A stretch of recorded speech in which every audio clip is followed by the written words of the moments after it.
I'm Terry Powell. I'm the Community Relations Officer at Lawrence Berkeley National Lab. And I'd like to welcome you to the Fall 2007 Science at the Theater Lecture Series, sponsored by Berkeley Lab's Friends of Science. I'd also like to thank our co-sponsors, including UC Berkeley, Chabot Space and Science Center, the Exploratorium, the Osher Lifelong Learning Institute at Berkeley, and the science departments of our high schools in Albany, Berkeley, and Oakland. Our speaker tonight is Rick Diamond, a staff scientist and deputy group leader of the Energy Performance of Buildings Group at Lawrence Berkeley National Lab.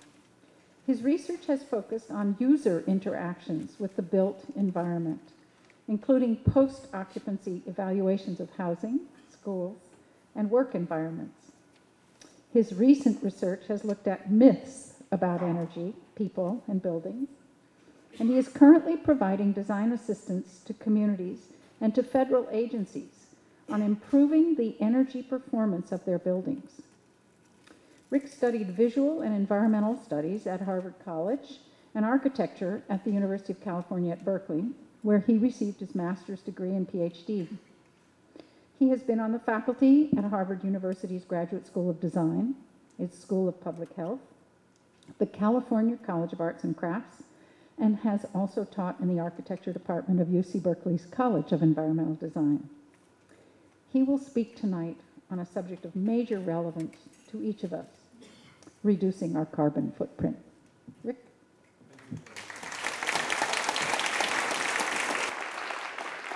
This is the first of 3 talks, all with the same title, which is a bit of a challenge, but since I'm going first, I can say whatever I want. The title is Reducing Our Carbon Footprint, and it's a great title, but I have to say it's been challenging because I didn't pick the title, and I'm not sure I understand what it means. So I've been spending a lot of time over the last couple of weeks trying to think about reducing our carbon footprint. And I'm going to start with the title, I'm going to end with the title, and somewhere along the way, I hope we can all come to some understanding of what that means. Let's start with the easy part of the title, carbon footprint. How many people here think they understand carbon footprint? Okay. How many people think they could explain to their neighbor what a carbon footprint is? Go ahead and do it. Take 30 seconds, your neighbor here, just talk, tell them what it is. Turn around, lean back, make sure you get some interaction with the people next to you.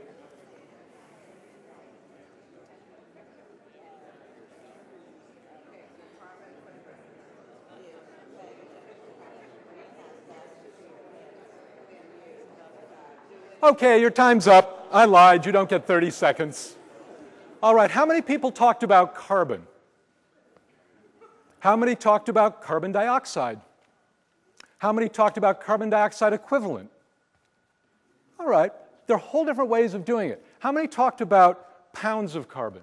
How many talked about tons? How many talked about metric tons? How many talked about per capita, per household, per country, per world? How many talked about per day, per month, per year, per century? We don't have a standard metric. We don't have a common understanding of what a carbon footprint is. If you say my carbon footprint is X, or you go on the web and you find a carbon footprint calculator, how many people went on and found a carbon footprint calculator? They're all in different units, and they don't always tell you what the units are. And right now there is a big debate between DOE and EPA about what is the correct measurement, and you look on some of the websites and they say, these units are in carbon dioxide, and you look and they're actually in carbon, because there is not a fundamental understanding of what this carbon metric should be. All right, we've got a couple more questions for you here. Talk to your neighbor. Figure out which of the two of you has the bigger carbon footprint today. Just talk about what you did, what you think's relevant, and figure out who has the bigger, who has the smaller carbon footprint. You got 30 seconds.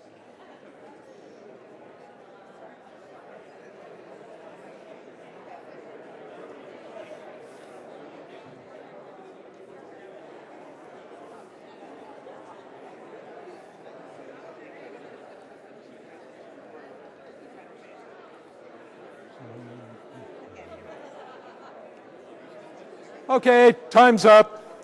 How many people have a bigger carbon footprint than their neighbor? How many have a smaller?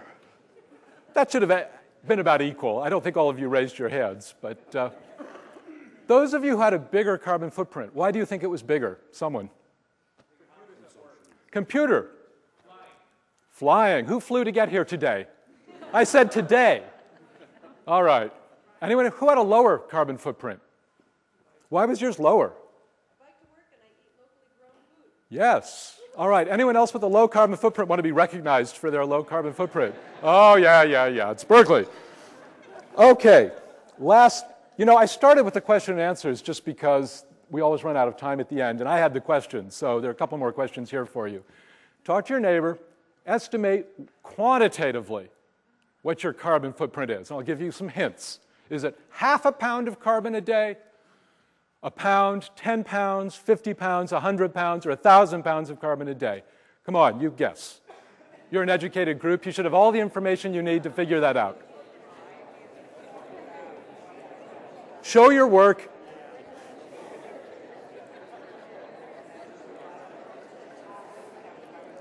Okay, time's up. This is easy. Any guesses? How many people say a pound a day? Pound a day, yeah. How many say 10 pounds a day? 20? 50? Hey, you were a low carbon guy. You're up at 20. Okay. 100? 1,000? All right, now we get to the theatrical part of the presentation.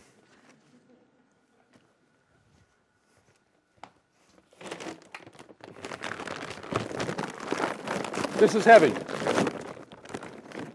It's carbon. It says 18 pounds of charcoal briquettes. So let's just see what this stuff looks like. White for contrast, this is theater. You should be glad, I just thought of this, that I'm not giving a talk on nuclear energy because I'd feel compelled.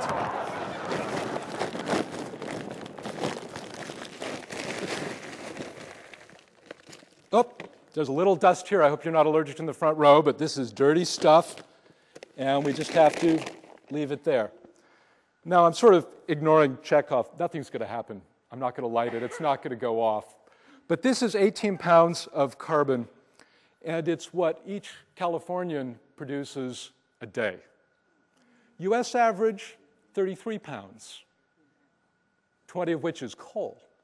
But this is our total footprint as a Californian. And it's dirty stuff. Talk about sequestering that amount every day.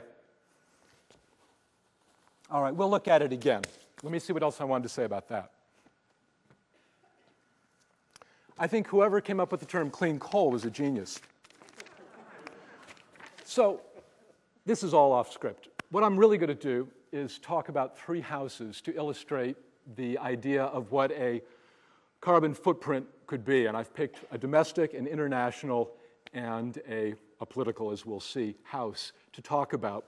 And I think what I'll do is just go right into the, unless there are any more questions. Yeah, all right. Let's see where we are. Come forward. Lights will go down. Okay, so this is what I was just saying. This is the non-lecture demonstration version of the same thing. Here we are at about 18 pounds of carbon per day, but now you've got a more visceral understanding of what 18 pounds of carbon look like. US average, 33 pounds of carbon per day. World average, 7 pounds. So that's just where we're starting. Now, if we look at the top 10 countries producing carbon dioxide emissions,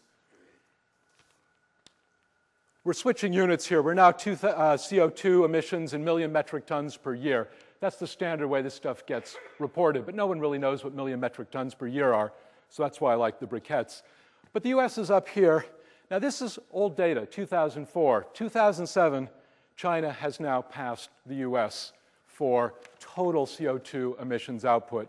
And you look at the rest of the remaining top 10, and they're all quite a bit lower. Here's a different way of looking at the same story. This now is per capita. At the top, you probably can't read, but that's the US. We've got Canada, and a particularly odd rise here. I believe it's to do with the improving economy in Canada. A whole cluster of countries here, Russia, Germany, Japan, South Korea, and down here, China and India. And again, this is what we think about, worry about, this increase with China. Trivia point. The US is not the highest country per capita in carbon emissions. Anyone want to hazard a guess? Countries? It's about 10th. What was that?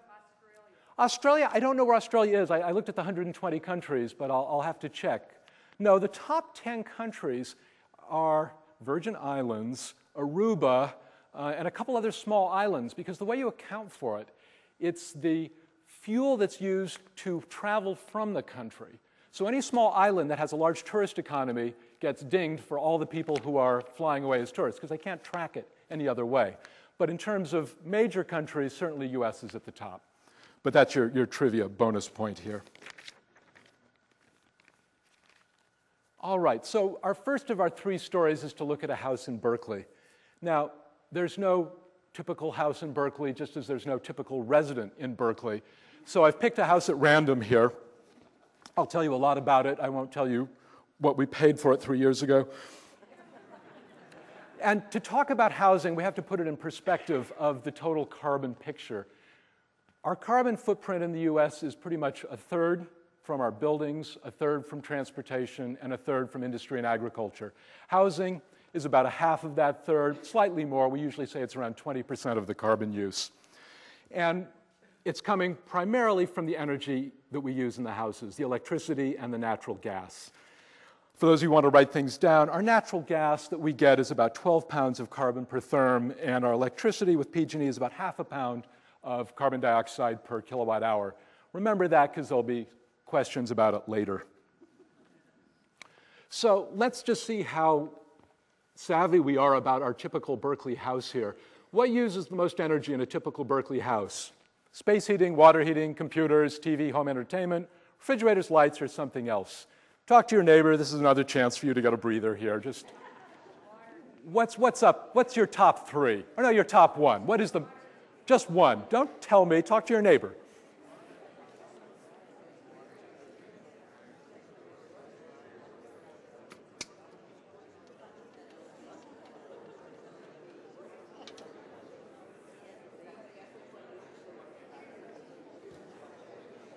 Okay, time up. How many people say space heating? How many say water heating? How many say computers? Game Boys. I usually do this with students. It's always Game Boys. TV and home entertainment. Refrigerators?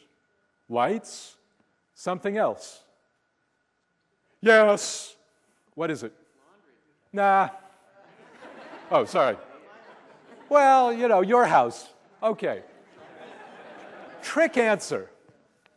Take two identical houses, same appliances in them, put them side by side, same weather, same equipment, same climate, and what do you notice about the energy use? This was first observed in our literature in the 70s in New Jersey. They varied 2 to 1 in their energy consumption. This makes computer modelers really upset. Same house, same appliances, same climate, same orientation. Not the insulation, same insulation. The occupants, the people. Behavior, 2 to 1 variation, same houses. That was New Jersey.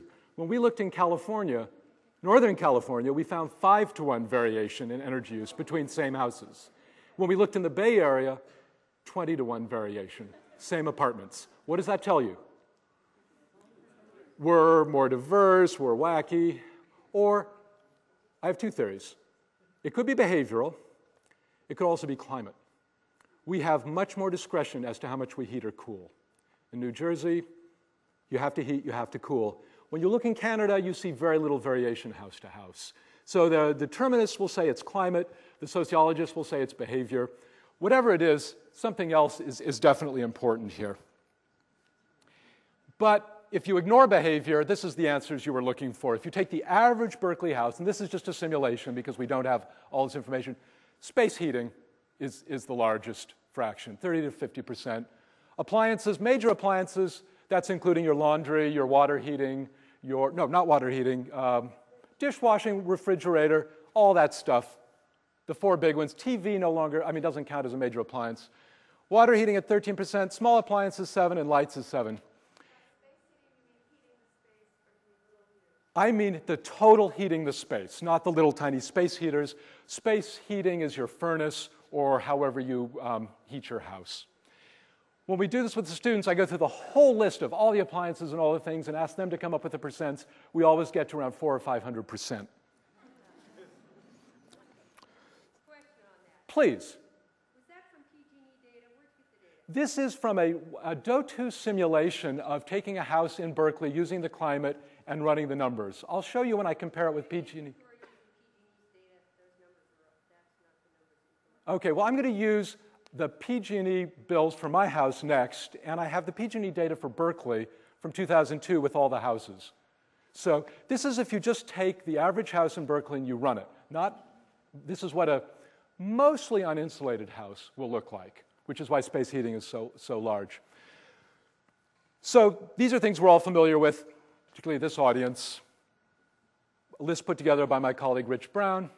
A lot of things you can do on the heating side. Thermostat, drapes, doesn't cost anything. The programmable thermostat, insulating ceiling, walls, and floors, there are PG&E rebates for that. You can seal gaps in the envelope. You can seal and insulate your ductwork, and then you can get Energy Star furnace and windows. And PG&E still gives rebates for several of those things. So this is the experimental part. Now, I'm showing this house not as an example necessarily of what to do, but just as an example of what one could do. So knob and tube wiring. How many people have knob and tube wiring in their attic? How many people have not insulated further because of their knob and tube? Am I the only one here who admits to it? This is not my attic. We have insulation. We have insulation on the knob and tube. But when I try to get more, you have to either remove the insulation, have it inspected, or have it removed and then rewired, which is probably the better option. But either you can do. You can see that at the city's website. So when people say just insulate your attic, there's always an intermediary step or two before you get there.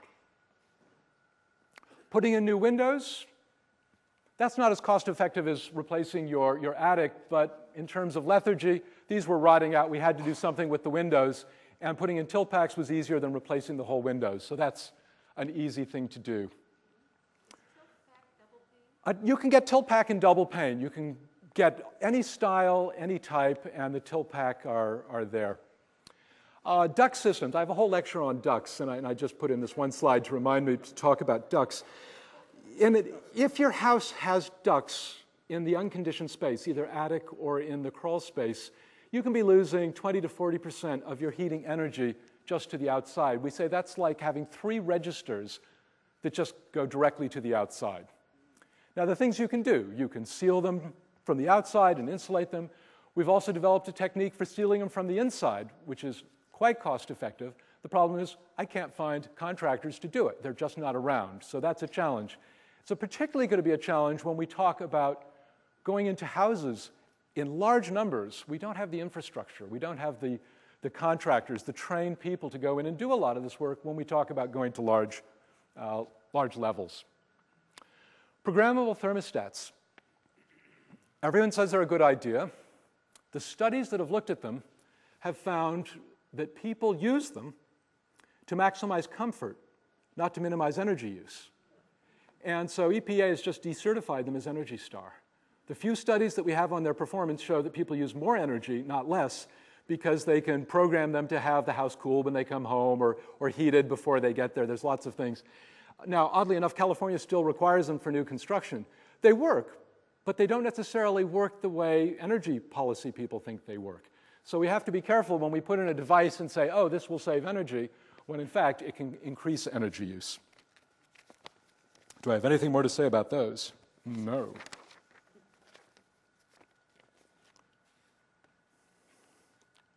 Moving on to water heating, 10 to 30% of the bill. Someone wanted to give me another number. Was there a higher number from PG&E on water heating?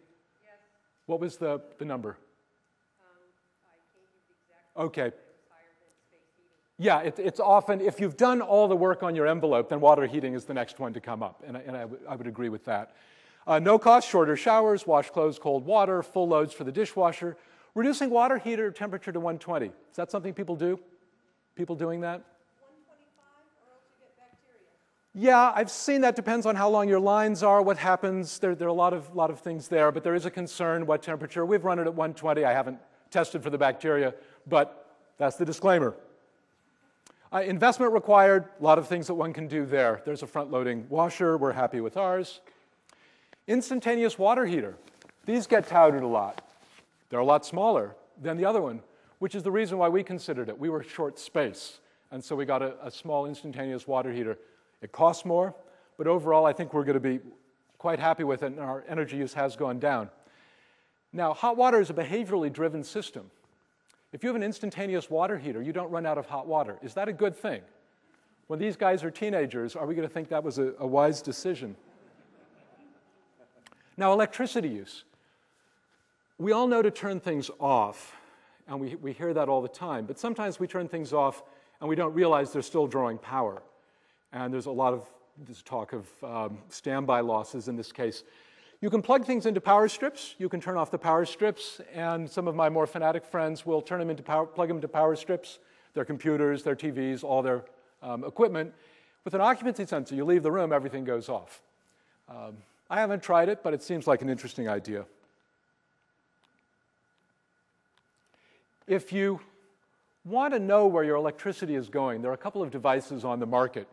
The Energy Viewer, the Energy Detective. These are feedback devices, and they will show you where the electricity is being used in your household. When they've put these in people's houses, they've found people cut their energy use 5 to 10% for several years. They tend to work if people like feedback. Most of my friends who put these in, I have to confess, energy geeks. They like reading their meters, they look at their electricity use, and they subtly change their behavior. But in the large studies, they found that, quote, average householders would also use the feedback and change their energy use behavior. Okay, so we're going to talk about looking at actual energy use. This is a hypothetical house in Berkeley. You can go to PG&E, and they have your 2 years of utility data on it. I encourage you to do it. You can download it. For ease, I've done this in dollars. And the thing that's striking here is the electricity is down at the bottom in red, and the gas is in blue, and the green is the total. So right off you see for this hypothetical house that the electricity is not the large consumer, and that the blue, the gas, is the big one. If we look at blue here, this is what we call just the base load. Your hot water for washing clothes, bathing. It's all the gas uses that aren't space heating. So we see that's pretty low. The odd thing with the red, it is dropping. And the only thing I can attribute there is we're just slowly over time putting in more CFLs in this hypothetical household. And some of the retrofits were done on the windows between this heating season and that heating season. Do you see a difference? Would you attribute that to the windows? I tell you it's a warmer winter, the second winter. It's very hard to look at the data and know what's going on. But it's always a good idea to plot it because you get a sense of where the energy is being used. If we convert from energy to carbon dioxide, it looks pretty much the same. The impact of our electricity is still very low, and that's an artifact that PG&E has a very low carbon-intensive electricity generation. It has a large percent from hydro, large hydro, and nuclear. So that's just an artifact that when we use electricity here, we don't have a major carbon impact because of our current mix of how we generate electricity. Just commenting to a friend beforehand, that's ironic because we're fortunate that we have already those sources, but if we think of what the rest of the world will need to produce energy, are we going to support large-scale hydro, large dam projects around the world, or more nuclear? All right, let's see what a model tells us we can do with a Berkeley home. This is our hypothetical Berkeley home using about 13 pounds of carbon per household, not per capita, per household. And when I run the model with cost-effective energy measures, it gives me an efficient Berkeley home using about $1,000 per day for total energy use, which comes down to about 6 pounds of carbon. And when I plug in the model for this hypothetical house or this random house and the PG&E bills, astonishingly enough, the model and the utility bills match very closely. And we can see that this house is using what is termed an efficient house for this set of criteria, about 5 pounds of carbon per day per household. We're a 5-person household, so that's a pound per person for the residential use. So that's just one way of looking at a house. If we were to translate this nationally, there's big spending. We're looking at $2 billion to get to the first increment of retrofits for existing housing. And I sort of made a note. That's doing the attic insulation, wrapping water heaters, dealing with infiltration, about $2,000 per household. Gives you that first level. If you go to the next level, $10,000 per household, you've got Energy Star appliances, you've got your furnace upgraded. If you get to $50,000, which is the deep retrofit, or $5,000 billion, you've got all your wall insulation, your whole shell, your new windows. And if you give everyone your 3 kW PV, you're at $8,000 billion. I mean, this is big spending, but this is what it will cost on some order of magnitude to get our entire housing stock very energy efficient, very low carbon. Is this a big number? Compared to what? We can look at the numbers that we're currently spending in Iraq, and basically 2 years of Iraq war costs would get us to the first level of investment. So that's just putting it into some perspective. So the lesson from the first house that we look at is we can get deep energy and carbon savings. We have the technologies. We don't yet have the infrastructure to deliver it at a large level, but we know it can be done, and we can get there. My second house is a house in Afghanistan. You may not see in the picture, this is a kite flyer. The kite is up there. This is outside of Kabul. Most of what we know about Afghanistan is from reading The Kite Runner. How many people here? Popular book in the Bay Area. Bay Area has the largest Afghan population out in the US, not outside of Afghanistan, but just in the US. We hear a lot about Afghanistan. Not many of us have firsthand personal experience. The country has a rich tradition, a very rich culture, art, literature. It also has a very long tradition of conflict. And the population of 24 million, about 4 million are outside the country as refugees now, many in the surrounding countries living in very, very poor conditions. This is some of the traditional Afghan building material. You use clay, mud, brick, and very ingeniously, they plant poplar trees when they build houses. And as the trees grow, they cut them and use them for roofing as they need to do their repairs. So they have this relationship between the earth and their trees. Currently, those trees are being cut for fuel. There's major deforestation, but traditionally, this is the pattern you would see. This is also not the best building technology for seismic concerns. 1998, a major earthquake in Afghanistan. 2002, major earthquake in Afghanistan. And the second earthquake is what galvanized a group of us, well, many people in the US, to work on housing restoration in Afghanistan. Again, you can just see construction, mud, brick. There's no reinforcing. This is what's being built pretty much throughout the country. They do it multi-story, 2-3 stories, not uncommon. It's cheap, it's easy to build, it uses local materials, and it's disastrous in earthquakes. So just to put it in a different perspective, I looked at the annual carbon emissions for Afghanistan. In some ways, this is an admirable profile. It's very few countries that show a decline. This is at the bottom of the country list of carbon consumption. And if you look per capita, which is the next plot, 0.2 compares to 20 for the US. They are 1/100th of the carbon footprint that we are. So they are, I'm not going to count them, but roughly that compared to this. And so when we talk about reducing carbon footprint, that I think is a mistake. We have to talk about what is needed for basic levels of cooking, for shelter, for heating, and this does not tell the story that we want to get at. So what this group, starting with the Federation of American Scientists, has been doing has been looking at building technologies that can be cheap, built with local labor, using local materials, meet indigenous requirements for cultural adaptation, and I think I said, those are the basic, and be seismically strong and energy efficient. And we spent 2 years looking for that solution and did not find it. There is probably no solution to that criteria. So what we've been looking at is alternates. And of all the technologies we've looked at, the one that seemed most promising was a foam panel technology, which uses 4 to 6 inches of extruded, expanded polystyrene, and a cellulose cement board, basically hardy board, a fiber impregnated as cement board. Very cheap, very simple material. It's hydraulically pressed. This is a project just in the Southwest here. It's being used around the US. Various builders use it. It's very cheap, very easy to assemble.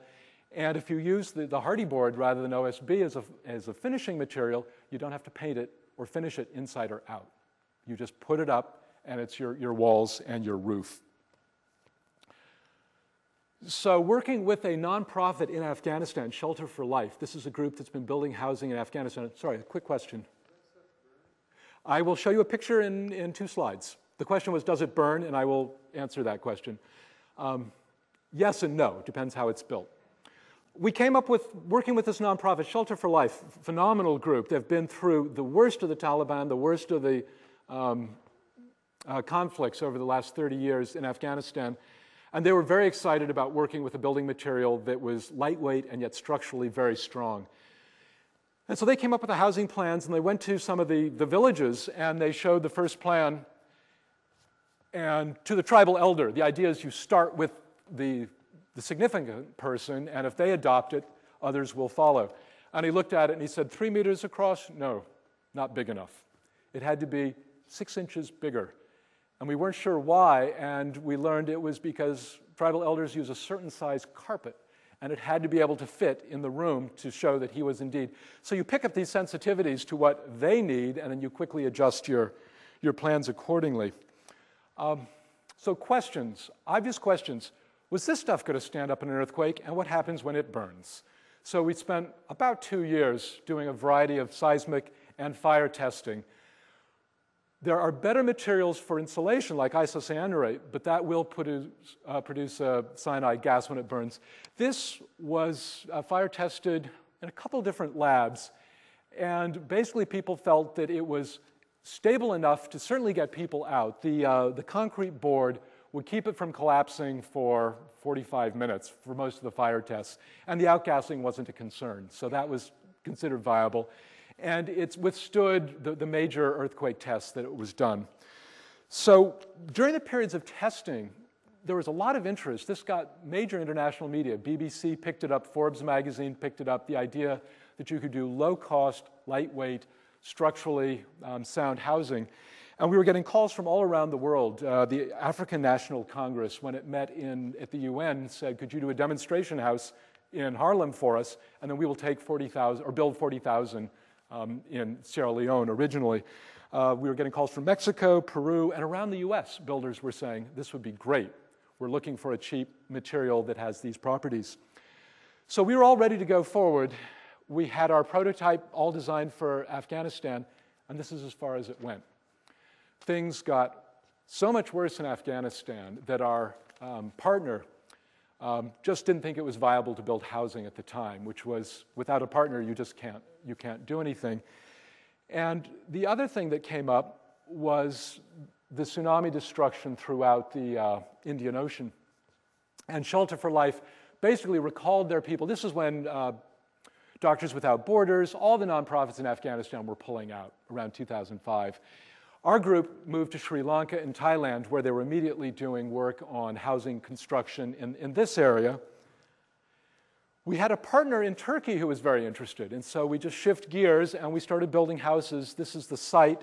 They wanted to do a whole development using panelized construction because it was seismically so flexible and adaptable. So this project is underway. And then we started getting calls following the Hurricane Katrina. There was immediately a need for 80,000 units of housing. And let me just see what that looked like. Yeah, we got a call for help. We had suppliers of these panels already in Alabama and Mississippi. They were producing the Hardy Board laminate panels. And so we worked with several local nonprofits, architects, rebuilders to put up some housing. The group that was most excited was Habitat for Humanity, and they were going forward almost immediately with reconstruction. So our partners started delivering these panels. These are volunteer crews. Later that same day, they were putting up walls, building things. Turned out the first 3 houses, the one that I'm showing here in its pairs, were just disasters. The material that was delivered was shoddy, the details were poor, and Habitat basically had to say they were uninhabitable. And we were just so upset about this. And then we got a call from Habitat and said, no, this is a fabulous technology. We just have to get it right. And they came back. We got a different supplier of the panels. We had several detailers go through the drawings, make sure it would all work. They're now talking about building 10,000 of these houses in Alabama and Mississippi. So we still have several concerns about several aspects of it, but their local builders are very excited about it, and they're going forward. We've also recently heard from FEMA, because they have to do something to replace 30 or 40,000 trailers that have been in the news, and they're interested in modular and panelized construction as well. So the second story about housing in Afghanistan did not have the ending we were expecting, which was that we would be able to build in Afghanistan. We still hope to. Shelter for Life is back in Afghanistan. They're building schools, they're building clinics. They find they can do that more successfully. This is an Afghan school that they have built. They have different schools for boys and girls. I wanted to show a second slide of one of the girls' schools. They are building them. Basically, I would say the lesson is one of humility and respect and patience. You can't do any of this easily. And it's phenomenal, the groups that are in these countries doing it, because they really are at risk of the students' life, their life, building these schools, these houses. But the need will not go away. This is something we just have to face. So my last house, yes, a question here. The U value, let me think. For the 4-inch house, I think we were roughly looking at R20. It's pretty good. Is it R5 an inch? Who here is up on materials? Sam? All right. Won't embarrass people. It's on that order. Seismically, it was phenomenal. We did the energy simulation. It was very good. We weren't, I had students for the Katrina work soaking it for 30 days and looking at mold growth. The OSB got mold. The Hardy board did not. So we were just doing lots of tests on it. Not definitive tests, but we were interested in just how it would perform under a variety of circumstances. So my last house is the U.S. House of Representatives. All right. We got, well, a little history here. March 1st, Speaker of the House, Nancy Pelosi, made a request that the House of Representatives be carbon neutral and a showcase of sustainability by the end of the 110th Congress. We got the call a week later. Can you provide technical assistance? Can you help? We said, sure. They said, fine. We need it in 3 weeks. Nothing happens at the lab in 3 weeks. And we need the final report. Preliminary report in 3 weeks, final report in 3 months. And we said, fine. They said, what would it cost? And we thought about it, came up with a number, and they said, okay. And the money was there within 5 days. That has never happened at the lab. We're not just talking about the House of Representatives, but the whole complex of House office buildings. Basically, Capitol Hill is a campus of 15 million square feet. The House represents about 5 million square feet. We're not looking at Supreme Court or Library of Congress. We're just focusing on the historic House and these 3, plus an additional. And there's something here you can't really see. There's some smokestacks. There's a power plant on Capitol Hill. It burns coal. Oh, I got a picture of it. Oh, coming up, not yet. So that was her request. Carbon neutral in 18 months and a showcase of sustainability. This was a, do it, make it happen sort of thing. The day after, this wasn't our report. We submitted our report 2 days early, and the next day, in the Hill newsletter, roll call, this appeared. I have to show it because the first thing everyone always says is, are you using the hot air for turbines? So that's out of the way. I don't have to talk about that. The report was very well received in some quarters, not so in other quarters. There was a voice vote the next morning to require that coal be burned on Capitol Hill in perpetuity. This is literally adjacent to the Hill. It is the second largest polluter in the District of Columbia. The first largest is the local utility across the river, so I guess it's not in the district, in the area. It's exempt from the usual regulations restricting emissions. And several people pointed out, how are you going to be a showcase of environmental sustainability if you have this coal plant in our neighborhood? So that was a problem. First, what we had to do was just characterize the footprint, the carbon footprint for this whole complex. And we broke it into two pieces.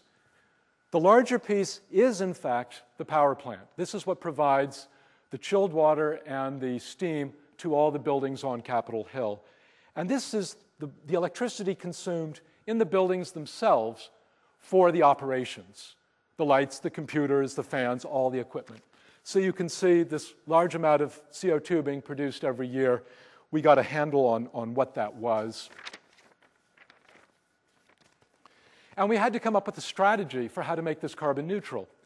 The first thing, the electricity is produced by a mix of nuclear, coal, gas, and oil-fired plants in the area Pepco draws on. So what we recommended is that they pay the premium for wind power for all their electricity, and that took care of 60% of the carbon. That was our recommendation. Then we said, get rid of the coal. You're burning coal and natural gas in the power plant. Go to 100% natural gas. You'll lower your carbon footprint. Same with the oil. Get rid of the oil, get rid of the natural gas, the coal, and just go natural gas. Then cut your energy use 50%. That'll help. And whatever is left, purchase the carbon offset. It's the last thing you want to do. So that was our report. It came out in June. About 2 days later, they had gotten appropriations for the wind-generated electricity and the purchase of natural gas at the power plant. When they want to do something, they can do something. It's phenomenal how fast that turned around. We were saying, wait a second, this is a preliminary report. Look at some other option. They were, nope. We've got 18 months to do this. The energy plan has been more of a challenge. You just can't cut energy use 50%. So we gave them 10 years to do it, 5% a year. They're mandated under the Energy Policy Act to get 2% a year. We just accelerated that for them. And we came up with a list of things that they can do to move forward. And they are starting to work on that list. Unfortunately, they've come back to us and say, make sure it happens. So now we're responsible. We're looking at lighting. We're looking at office equipment. We're looking at all the heating and cooling strategies. We're looking at the distribution of energy, and we're looking at feedback and even behavior. What can be changed? How do you move forward on that front? This is not, as its critics point out, without its costs. They're currently spending around $15 million a year on their energy use in 2006. We're proposing in 2008 to be carbon neutral, that it's going to cost them over $20 million a year. The yellow is for investing in the wind energy. The green is to start investing in the energy efficiency. And if they invest in the energy efficiency every year by 2017, they will have benefited from that investment. They will now be paying much less than they currently pay. And that was the strategy that we had to give them to show that this was worthwhile. How much is that, 10 million? We're starting at 15 million. We're trying to get down, if we're including, we're not going to stop with the energy efficiency or the wind energy. But yes, that number is 10 million. This report is on www.speaker.gov. It's at the Speaker of the House's website, both the preliminary and the final report. So the lessons from this story is that this has been a challenging project on 3 levels. The physical level, just trying to do something with these historic buildings. Figure out what is the right thing. How do you get major energy savings with this building stock? It's challenging and important on a symbolic level. If our government is showing that they can do it, this sets a tone, a leadership that would just be phenomenal for others to follow. And I think also it's important on a 3rd level, psychological. and that the people who inhabit these spaces are going to subliminally realize every day there is a flash in their bulletin about the latest energy efficiency, sustainable. It's happening, and it's happening around them. Whether they believe it, care about it, it's in their air. They are breathing that this change is happening. Several are speaking out against it. It's certainly not accepted by all. But there is a psychological awareness that this is happening in their own house, and I think that's significant.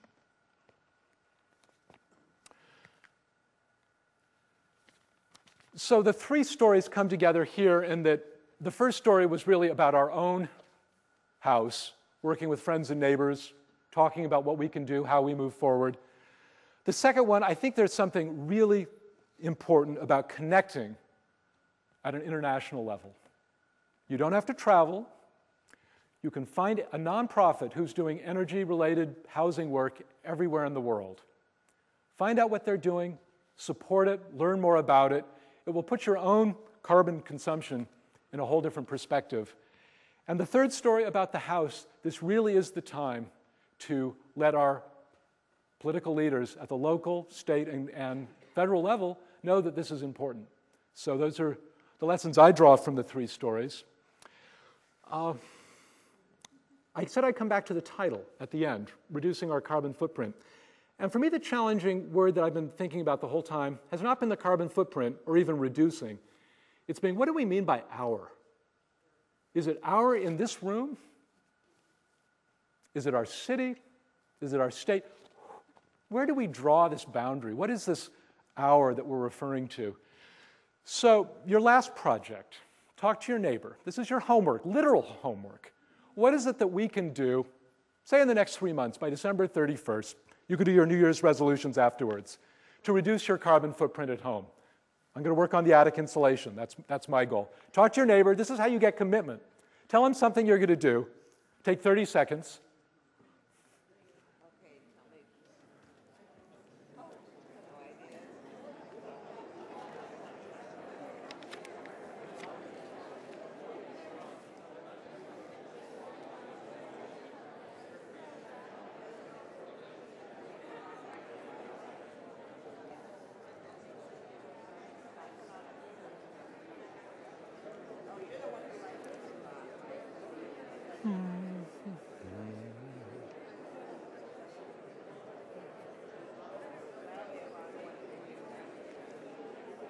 Okay, any volunteers? Anyone have something that they want to publicly say they will do? Solar of what kind? Solar for water, for PV? PV, solar. Anyone else looking at PV in the next 3 months? You did it. Well, if you did it, you did. I know. You told me. Photovoltaic.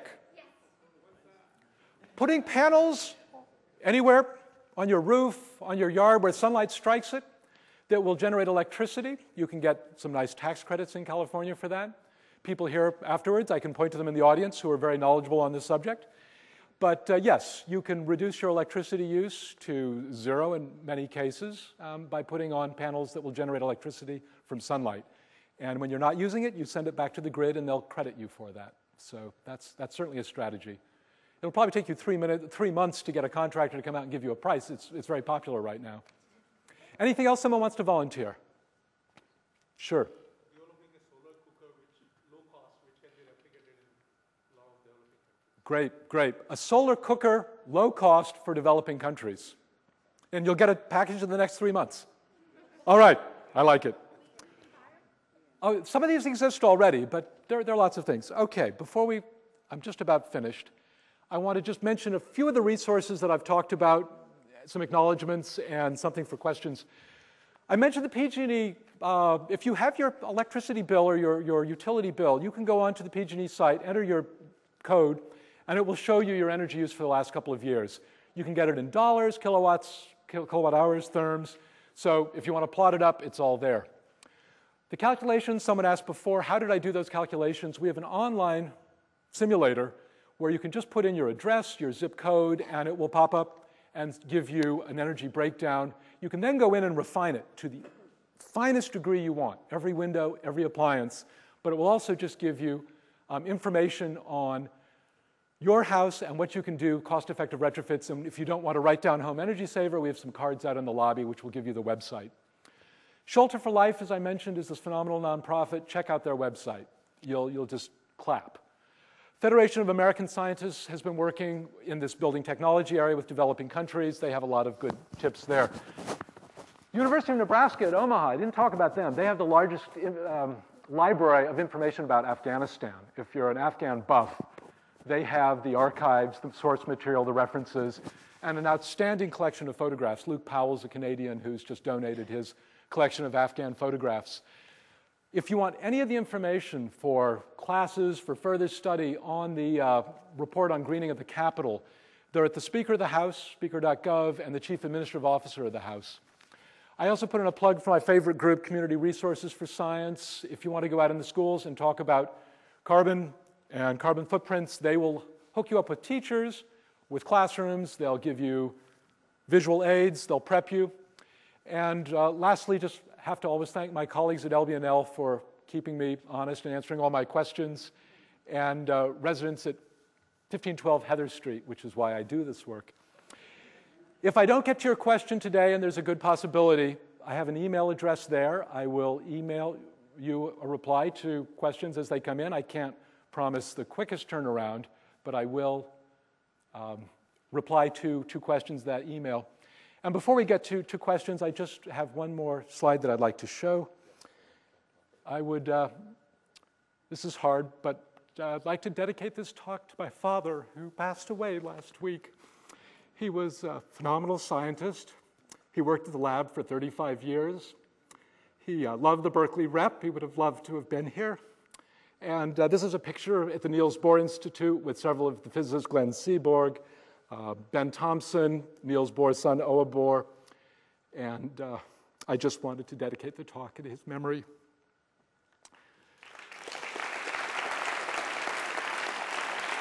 So I can take questions now. I'm fine, but I did want to do that, so thank you. There are some microphones on the sides, and we have...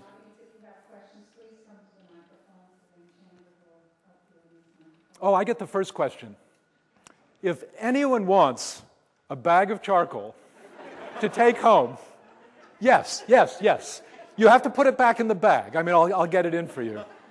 Oh, no one asked what it costs. $7 for all that. You know, it's sort of amazing. Okay, questions, please. Oh, the question, I'll repeat it so you can hear and so I can think at the same time. The question was, what are carbon offsets? I can tell you in theory, I can maybe tell you a little in practice. The idea is sort of like the medieval indulgences. You can pay someone to take responsibility for your sin. That's sort of the medieval view.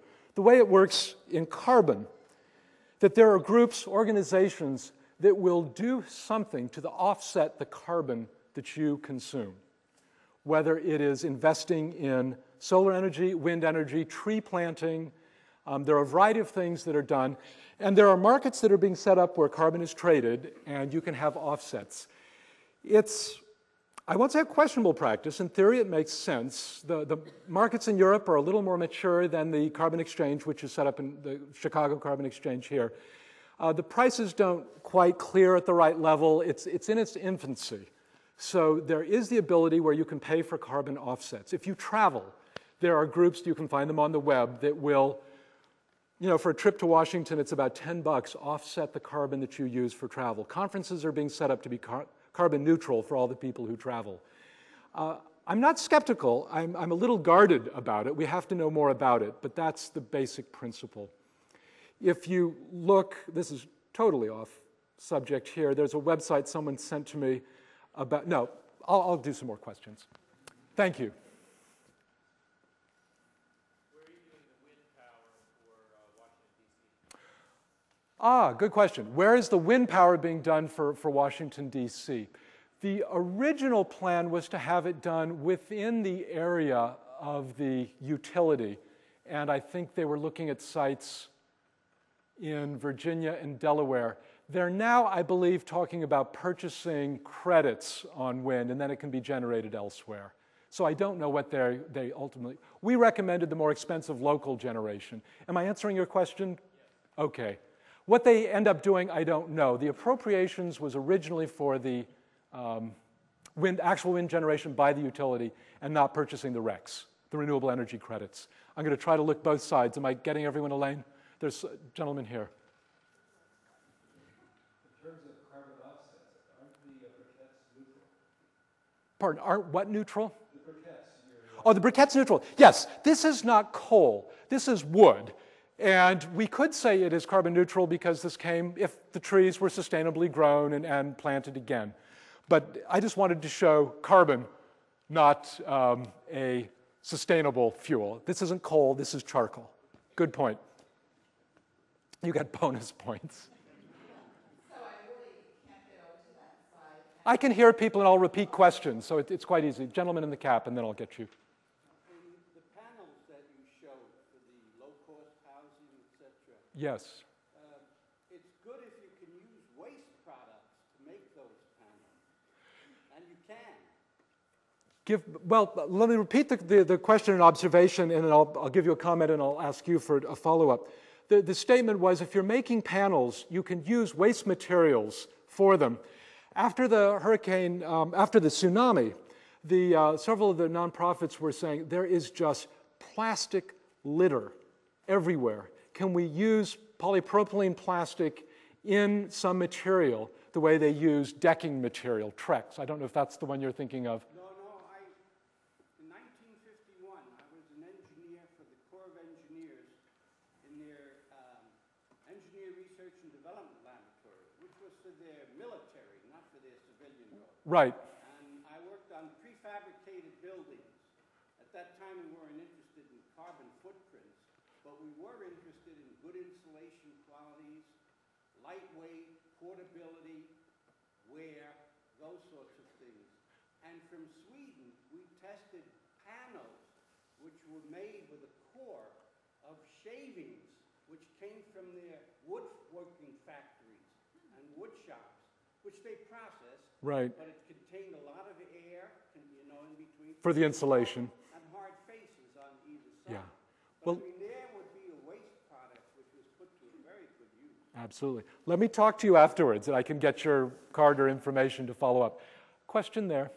I'm wondering about those panels as well and the problems that came up and the fact that you might lose audiences as people say, oh, but they failed, they're no good. And so what steps might be taken to start to standardize them and to share information about their recent successes and maybe to create some kind of wiki where everybody who's got these ideas on them are putting forth. Right.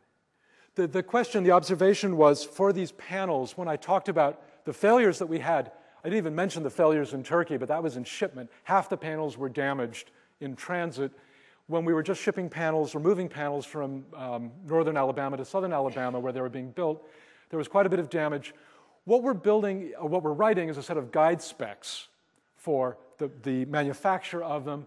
Hardy, the manufacturer of Hardy Board, is now looking to actually market the product, and they will have an ISO standard, and it will be a certified product. So we get out of that problem of working with all these local manufacturers. They'll ship a plant anywhere in the world for $100,000 to create panels somewhere. It's a fairly cheap production. And then the question of building and the building details, we're again trying to write guide specs for builders like Habitat for Humanity so they can put these things together. And we're going to instrument them, we're going to be studying them, we want to make sure it's just not enough that they get built. We have to make sure that A, the occupants like them, we're not creating indoor air quality problems, they're comfortable, all the other things that we can do wrong.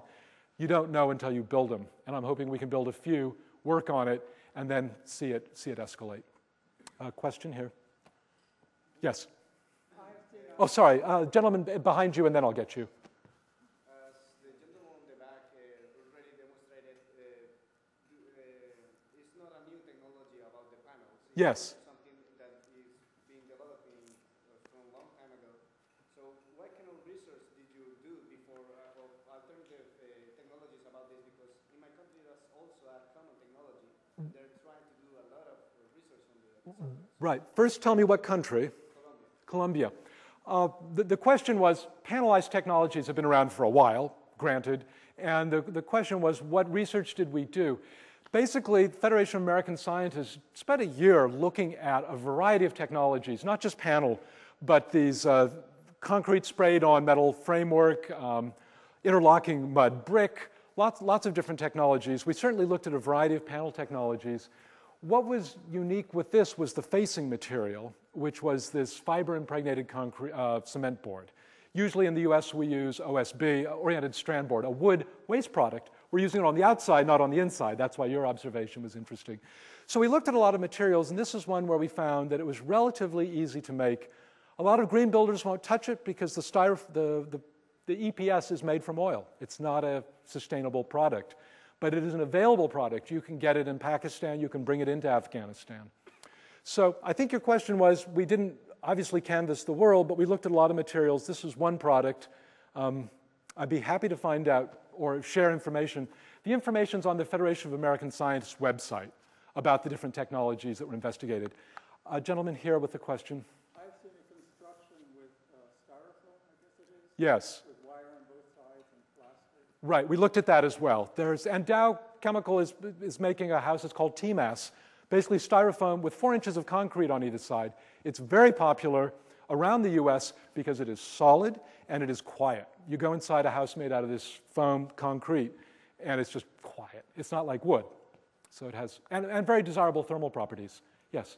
Are the panels that you are using comparable to what's now being marketed as SIPs, structurally integrated panels? These are, the generic term is exactly that, SIPs. We call them C-SIPs for cementitious structurally insulated panels because the standard SIP, as I said, is with oriented strand board. It's wood. And we're looking at ones that have a cement board. They also have metal finishings. There are reasons why you'd use metal for some of these cases. But yes, that's what they are. One of the issues that makes that's an obstacle, and I don't know if it was in the Katrina area, but a lot of local jurisdictions' building codes won't allow them. Right. We had to deal with building codes in Baton Rouge, in New Orleans, in Mobile, each jurisdiction. What we learned was we were calling up building code officials and say, can we use this? And the standard answer was, you can use anything. It was amazing. We called the suppliers at Home Depot. We wanted to see what they were carrying. The students were great. They were just cold calling building code officials all over the place and trying to find out, what are they doing? What they're doing is rebuilding exactly what they had before, for the most part. No change in building material, no change in building technology. People just want to build what they had. Standard reaction. There are no energy codes, so they're trying to adopt stricter energy codes that will apply in these areas, and the ability to have flood-resistant materials, hurricane-resistant materials, are things we're trying to work in. We're working with the insurance companies on those specs, so that's a real challenge. Good observation. Question here. Does that have an outgassing effect? The question was outgassing from the foam. We had our indoor air quality people look at it. They said, probably not. It's within the cement board membrane. It's expanded polystyrene. We know what it outgasses. That itself was not a concern. More of the concern was the burning and what would come if what was the outgassing from the burned material. I can take 2 or 3 more questions and then I'll cut it off. In the far back, I can't see you, but I can see a hand. Sorry, repeat the question. House color, good question. Oh, we have information out in the lobby on house color. We talk a lot about cool roofs now, and for most people, they think that's white roofs.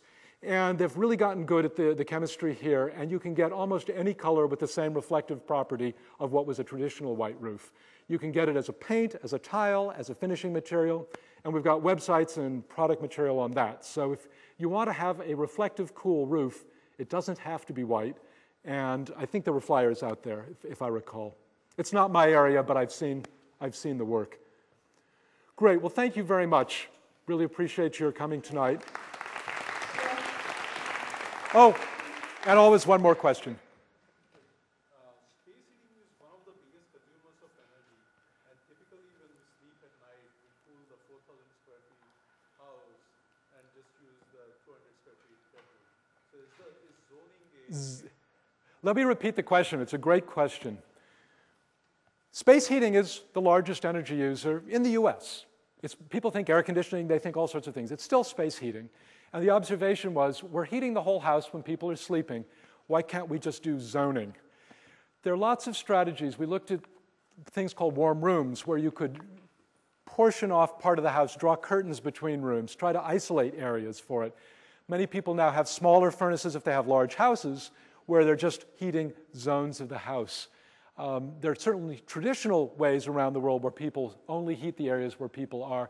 I've thought something I'd like to see as an integrated appliance of a TV heater, where the front of the TV has a resistance electric strip, and your channel changer can turn on, because basically all you need to do is heat yourself in front of the TV. But if anyone wants to market that, free idea. Take that out. Thank you again.